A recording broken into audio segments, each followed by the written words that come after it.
안녕하세요. 딸 하나를 키우고 있는 30대 여성입니다. 제가 이렇게 사연을 쓰게 된 건 자기 유리할 대로 생각하고 멋대로 통보하는 시댁 식구들한테 환멸을 느껴서예요. 솔직히 집안 망신 같고 어디 가서 얘기하면 제 얼굴에 침 뱉기 같아서 말도 못하겠지만 저도 어디다 하소연할 곳은 있어야 할 거 아닌가요? 그래서 익명의 힘을 빌려 여기에 제 이야기를 하러 왔습니다.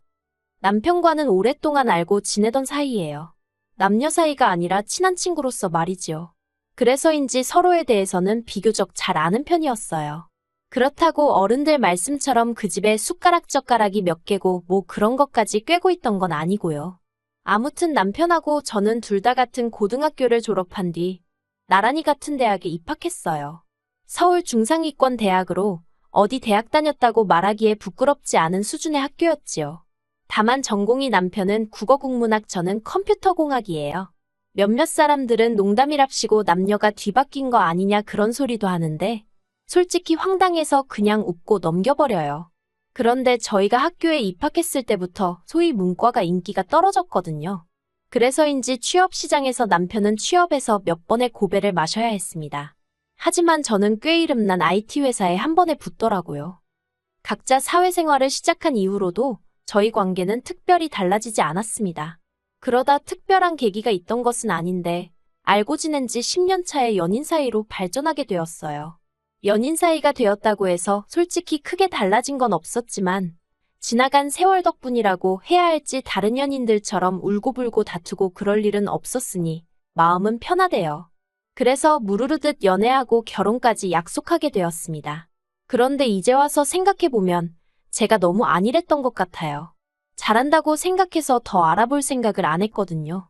남편 가족들이 정말 어떤 사람들인지 또 어떻게 살아왔는지 제가 잘한다고 생각했던 건 껍데기에 불과했는데 말이지요. 저희가 어떻게 시작했는지 말하자면 일단 결혼식과 예단 예물은 남들이 하는 만큼 했어요. 처음에는 허례허식은 생략하자 어쩌자 그런 소리가 저희 둘 사이에서 나오기도 했었는데 시댁에서 결혼식이 애들 장난도 아니고 니들 마음대로 하냐고 화를 어찌나 내시던지. 그래서 적당한 웨딩홀에서 양가 부모님이 반반 부담해 주셔서 식을 올렸습니다. 예단 예물도 마찬가지로 남들 주고받는 정도로 나중에 말 나오지 않을 만큼만 했어요. 그리고 그 당시에 양가로부터 5천만 원씩 지원받고 저희가 모아둔 돈 보태서 작은 아파트도 하나 샀네요. 솔직히 결혼식 문제로 꾸지람을 들었던 것을 제외하면 크게 불만 가질 만한 일도 없었고 그저 앞으로 남편과 잘 사는 모습만 보여드리면 될 줄 알았어요. 그런데 생각지도 못한 곳에서 어머님과 갈등이 생길 줄은 몰랐습니다. 그건 바로 신우 때문이었어요. 남편에게는 아래로 6살 어린 신우가 있어요. 저희가 결혼하던 당시에 신우 나이도 26으로 적지 않았고요. 그런데 어째서 그렇게 철이 안 들던지 자기가 무슨 재벌집 딸도 아니고 돈 무서운 줄 모르고 써대더라고요. 그뿐만이 아니었습니다. 툭하면 사업을 하겠느니 어쩌느니 하면서 이거 배웠다 저거 배웠다 하는데 뭐 하나 제대로 끝낸 게 없었거든요. 네일 가게를 열겠다고 2달 배우더니 어깨가 아프다고 때려치고 마사지를 배우겠다더니 이번엔 손가락이 너무 아프다고 관두고 그러다 저희가 결혼 준비로 바쁘던 시기에는 쇼핑몰을 하겠다며 또 어머님한테 3천만 원인가 받아가더라고요. 그런데 그 3천으로 산 건 죄다 자기 옷하고 구두 가방 같은 거였어요. 그러니 뭐 혹시나가 역시나라고 그것도 반년도 못 가서 말아먹던걸요. 물론 어머님 아버님이 당신들 재산으로 귀한 딸 사회경험 시켜주는 셈치고 해주시겠다는데 거기다 대고 피 한 방울 안 섞인 남인 제가 무슨 말을 하겠어요. 그리고 제가 뭐 직접적으로 피해를 입은 것도 아니고요. 그래서 저는 속으로 다들 대단하시네 생각만 했지 입 밖으로 이러쿵저러쿵 말은 단 한마디도 하지 않았습니다. 심지어 남편이 제 앞에서 신우욕을 하던 순간에도 듣고만 있거나 아니면 오히려 심한 소리는 하지 말라고 말렸지. 저까지 당신 말이 맞다고 맞장구를 치거나 그러는 일은 절대 없었어요. 그런데 신우가 결혼을 한다는 이야기가 나오면서 저는 이게 남 이야기 듣듯이 속으로 흥 하고 지나칠 수 있는 일이 아니게 되더군요. 작년 초 딸애가 유치원에 입학하면서 금전적으로 빠듯해진 저희더러 어머님께서 무리한 부탁을 해오셨습니다. 신우 시집 갈 때도 저희만큼은 해줘야 할 거 아니냐고 하시는 거예요. 처음에는 왜 저런 이야기를 우리한테 하시지 싶대요. 저희만큼 해주시던지 더 해주시던지 그거야 어머님이 알아서 하시면 되는 거잖아요. 그리고 솔직히 제가 이렇게 격한 반응을 보인 데는 다 이유가 있었어요. 제가 남편과 결혼하던 당시 결혼식 비용도 그렇고 특출나게 친정보다 시댁에서 더해준 것 같지도 않은데 어머님은 결혼식 때 당신이 이것도 해주고 저것도 해주지 않았냐면서 생색을 무척이나 내셨습니다. 하지만 괜히 옳고 그름을 따졌다가는 어머님에게 미움을 살 것 같기도 했고 당시만 해도 저는 갓 시집온 며느리였으니까요. 그래서 그런 이야기가 나올 때면 의례껏 어머님 말씀이 맞다. 제가 참 감사하게 생각한다 그런 식으로 맞장구를 쳐드렸지요. 그런데 그게 실수였어요. 어머님은 진심으로 하신 말씀이었기에 언젠가부터는 아예 저나 남편에게 대놓고 금전적으로 이런저런 요구를 해오기 시작하셨습니다. 자식 다 키워서 장가까지 보냈으니 할 일은 다 했다 하시면서 한 달에 용돈으로 50만 원씩 보내라고 하시질 않나? 이제부터 매년 지인분들하고 여행을 가기로 했으니 당신 여행 보낼 적금을 들라고 하시질 않나? 솔직히 말해서 오히려 다른 집 어머님들은 손주를 보게 되면 자식보다 더 이쁘다며 눈에 밟힌다고 그러던데 그래서 선물도 이것저것 해주고 그러시던데 저희 시부모님은 내복 한 벌 사주신 게 없어요. 그래도 100번 양보해서 거기까진 괜찮아요. 그런데 알아서 잘 살고 있는 저희 부부더러 맨날 애만 챙기냐 부모는 안중에도 없냐 어찌나 말도 안 되는 말씀만 골라서 하시던지 여기다 하나하나 다 적자면 3일 밤낮을 세워도 부족할 거예요. 정말이지 손주 질투하는 시어머니는 이 세상에 저희 어머님 뿐일 겁니다. 아무튼 그런 상황에서 신우 결혼 이야기를 꺼내신 이유는 한마디로 저희 결혼은 당신이 시켜줬으니 신우 결혼은 저희더러 시켜주라는 거였지요. 황당해서 제가 어머님더러 어째서 저희가 그래야 하냐고 물었어요. 신우도 어머님 자식이니 어머님이 해주셔야 하는 거 아니냐고요. 그러자 어머님께선 옛날엔 집에 아버지가 없으면 맏아들이 아버지 역할도 하고 그랬다면서 더 이상 아버님이 경제적 능력이 없으니 저희 남편이 이어서 해야 하는 건 당연한 거 아니냐대요. 황당해서 저도 모르게 아버님이 돌아가신 것도 아니고 그렇게는 못한다 했습니다. 이제껏 신우 사업한다고 나댈 때마다 묻지도 따지지도 않고 돈 다 대주시더니 이제 와서 결혼은 저희더러 시키라는 게 말이나 되느냐고요. 솔직히 제가 시부모님 재산 탐낸다 소리 들을까봐 정말 어디에다 한 번도 말해본 적 없지만 어머님 아버님이 다 쓰시고 돌아가시지 않는 한 남기시는 재산의 반은 저희 남편 몫이라고 생각해요. 그런데 어머님 아버님은 단 한 번도 저희 남편하고 상의하지 않으시고 죄다 신우에게 퍼주셨던 겁니다. 그리고 그럴 때마다 저는 그래 어머님 아버님이 살아계시는 한 두 분이 당신들 재산을 어떻게 쓰시던 그건 내 알 바가 아니다 되뇌었어요. 오히려 서운함을 느끼는 스스로가 한심하게 느껴지기도 했지요. 그런데 이제 와서 다 퍼주고 나니까 정작 해줘야 할 땐 해줄 능력이 안 된다고 그 책임을 저희한테 지라는 게 말이 되나요? 저는 도저히 그 말씀을 따를 수가 없었습니다. 결국 어머님과 저는 그날 앞으로 서로 보고 사내만의 소리가 나올 정도로 크게 다투게 되었습니다. 그런 와중에도 아버님은 먼 산만 보고 계셨고 남편은 남편대로 어머님께 우리한테 왜 그러냐고 투덜거릴 뿐이었기에 이렇다 할 결론이 나지 않고 있었지요.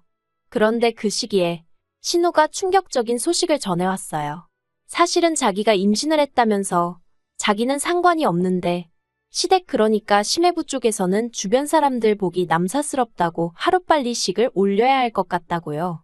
그리고 그런 상황이 되자 어머님과 제가 다툰 건 마치 없던 일처럼 아무도 입에 올리지 않았고 모두가 신우 결혼식에만 집중하게 되었네요. 그리고 자세한 건 모르지만 어머님이 어디서 돈을 융통해 오셨는지 신우도 남들한테 싫은 소리 안 들을 만큼 할 거해서 시집을 가긴 갔어요. 받은 건 뭘 얼마나 받았는지 모르겠지만요. 이후로 어머님과는 얼마 전까지 그날의 싸움에 대해서는 한마디도 안 했어요. 명절이다 뭐다 온 집안 식구들이 모인 자리에서도 물론이고 어쩌다 용건이 있어서 하게 된 전화통화에서도 말이에요. 그런데 지난달 아버님 생신 때문에 모인 자리에서 생각지도 못한 소리를 듣게 되었습니다.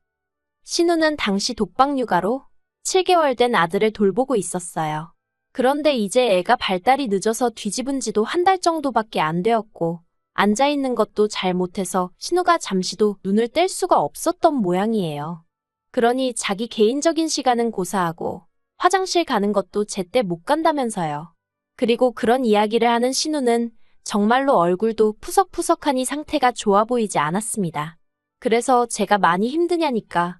신우말이 혼자서 하루 종일 애랑 실랑이만 하려니 너무 우울하고 지친다는 거예요. 그런 신우에게 제가 요새는 7개월짜리 애들도 어린이집에 가기도 하고 아니면 하루에 한 4시간 정도만 시터를 써보면 어떻냐고 그렇게만 해도 지금보단 확실히 나을 거라고 했습니다. 저는 친정어머니의 도움을 많이 받았지만 제 주변 친구들 몇몇은 그렇게 그 시기를 넘겼거든요. 그랬더니 신우가 돈이 한두 푼 들어야 말이지요 하고 한숨을 푹 내쉬는 거예요. 그리고 그제서야 저도 아차 싶었지요. 제가 남의 남편에 대해서 이러쿵저러쿵 말하기 그렇지만 신우 남편은 경제적 능력이 없는 사람이었습니다. 끈기가 없어서 한 직장에 오래 다니질 못했거든요. 그런데 남들에게 보여지는 것에는 예민했던지라 신혼 초 전세로 들어간 집은 어느새 월세로 돌리고 그 보증금으로 차를 사질 않나 무슨 오픈런인지 뭔지를 해서 1,000만 원짜리 시계를 샀다고 좋아하질 않나. 오죽하면 신우가 없는 자리에서 시부모님 두 분이 차라리 애를 지우라고 할 걸 그걸 기어이 결혼을 시켜서 이 꼴을 보고 산다고 하소연을 하실 정도였다니까요. 아무튼 그렇게 신우가 하소연을 하고 있으니 어머님이 딱하다는 표정으로 신우를 물끄러미 보시다가 저한테 할 이야기가 있으시답니다. 그러면서 당신이 진작부터 생각하고 있던 일인데 이참에 어머님 집하고 저희 집하고 팔아서 2층짜리 전원주택을 지으면 어떻겠냐대요. 그래서 1층은 어머님 아버님과 신혼애외가 살고 저희더러 2층을 쓰라나요. 그러면 애도 같이 키울 수 있고 서로 좋을 것 같다면서. 하지만 저는 소위 힘든 시기 다 지나고 이제 유치원 보내면 되는데 제가 뭐 한다고 갓난애기 키우는 신우랑 공동육아를 하나요? 제가 어머님더러 싫다고 했습니다. 어정쩡하게 답했다가 코 깨이지 싶어서 아주 단박에 싫다고 했어요. 애 키우는 게 너무 힘들어서 둘째도 안 낳았는데 이제 와서 무슨 공동육아냐고요. 그랬더니 어머님이 누가 너더러 맡아서 키우랬냐고 그냥 같이 살면서 서로 필요할 때 도와주면 되는 거랍니다. 하지만 그 시커먼 속을 누가 모르겠어요. 저 애 키울 때 어머님한테 딱 2번 봐달라고 부탁드렸는데 그 2번 다 친정부모님이 편찮으셨을 때였어요. 그런데도 아주 매몰차게 안 된다고 하셨던 분이 저희 어머님이십니다. 그런데 이제 와서 공동육아? 택도 없는 소리였지요.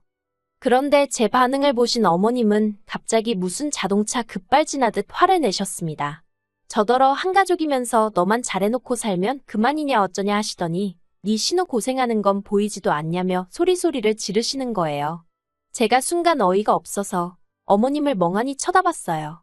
그러자 어머님은 누가 시어머니를 그런 눈으로 보냐면서 저한테 싸가지가 있네 없네 난리도 아니대요. 제가 이내 정신을 차리고 어머님더러 지킬 수 없는 약속을 하는 것보다 솔직한 게 낫지 않냐고. 저는 공동육아도 싫고 어머님 아버님이랑 한 집에 사는 것도 불편하다. 그런데 막말로 어머님이 무슨 으리으리한 저택에 살면서 저더러 몸만 들어와 살라는 것도 아니고 제 집까지 팔아가면서 같이 살자니 세상 천지 어느 며느리가 좋다고 하겠냐 했어요. 그리고는 그렇게 치면 신우야말로 신혼의 시댁에 들어가서 살면 되겠다고 그러면 월세도 굳이 그쪽 시어머니가 같이 공동육아도 해주지 않겠냐고. 그리고는 신우를 바라보면서 어때요 아가씨? 지금 시댁에 전화해서 공동육아 하자고 해봐요. 그랬습니다. 그랬더니 신우가 아랫입술을 질끈 깨물고 부들거리면서 저를 노려보더라고요. 그런데 그때 남편이 제 팔목을 잡아 끌면서 일단 집에 가자입니다. 집에 가서 얘기 좀 하재요. 그래서 저도 지금 이 말도 안 되는 상황이랑 관련된 이야기면 여기서 하라고 했습니다. 나는 지금 당장 결판을 지어야겠다고요. 그랬더니 남편이 아이씨 그러더니 저더러 왜 이렇게 사람이 인색하냐입니다. 신우 결혼할 때도 한 3천만 원이라도 보태주려던 거 제가 못하게 해서 못했다면서 그 일로 자기가 지금까지 마음 편하게 신우를 대하지를 못했다나요. 어이가 없어서 제가 당신 남편더러 당신이 무슨 재벌집 아들도 아니고 그렇다고 자수성가한 사업가도 아니고 하다못해 개천에서 난 용도 아니면서 무슨 여동생 시집 가는데 3천만 원이나 해주냐고 뭐라고 했던 건 사실이에요. 그런데 생각해보세요. 당시 남편이 벌어오는 연봉이 3천인가 그랬습니다. 그러니까 숨도 안 쉬고 1년 내내 번 돈을 그대로 신우한테 갖다 주겠다고 한 거예요. 그러면 어떤 와이프가 우리 남편 멋지다고 대단하다고 당장 가서 주고 오라고 그러겠어요? 그런데 남편은 제가 시댁 식구들한테 야박해서 그런 거랍니다. 그리고는 한다는 말이 신우 시집 갈 땐 자기가 저한테 져줬으니까 이번엔 저더러 자기한테 져달라나요? 말 같지도 않아서 제가 남편더러 그럼 아파트 팔아서 당신 목 가져다가 그거 보태서 집 짓고 온 가족이 오손도손 모여 살라고 했습니다. 솔직히 애까지 있는 마당에 저라고 그런 말을 하기가 쉬웠겠어요? 그런데 오죽 답답했으면 저도 에라 모르겠단 심정으로 뱉어버린 거지요. 그리고 다행이라고 해야 할지 남편이 이혼하자는 거냐며 얼굴이 하얗게 질리더라고요.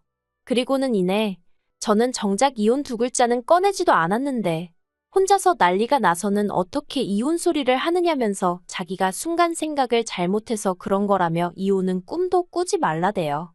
그리고는 어머님더러 이것 보라고 어머니가 말도 안 되는 소리를 하시니까 멀쩡히 사는 아들 부부도 이혼 소리까지 나오지 않냐면서 하나밖에 없는 손녀 편부모 가정에서 자라게 할 생각 아니면 쓸데없는 말씀은 하지 마시랍니다. 자기도 헛소리를 해놓고 아주 그냥 어머님한테 죄다 덮어 씌우고 있더라니까요. 어이가 없고 웃기지도 않는 상황이었지만 저는 저대로 나서지 않고 가만히 있었습니다. 그리고 결국 집을 팔고 전원주택 어쩌고 소리는 쏙 들어갔어요. 어머님도 남편이 그렇게 대들고 난 이후로는 말 한마디 한마디 조심해서 하시는 눈치고요. 그런데 정작 신우 혼자 그 공동육아 단어에 꽂혀가지고는 어머님한테 걸핏하면 같이 살자고 조르기 시작한 모양입니다. 어머님한테 며느리가 이렇게 말해도 될지 모르겠는데 본인 발등 본인이 찍으신 거지요 뭐. 아무튼 저나 남편은 그 일에선 빠지게 돼서 다행인 것 같습니다.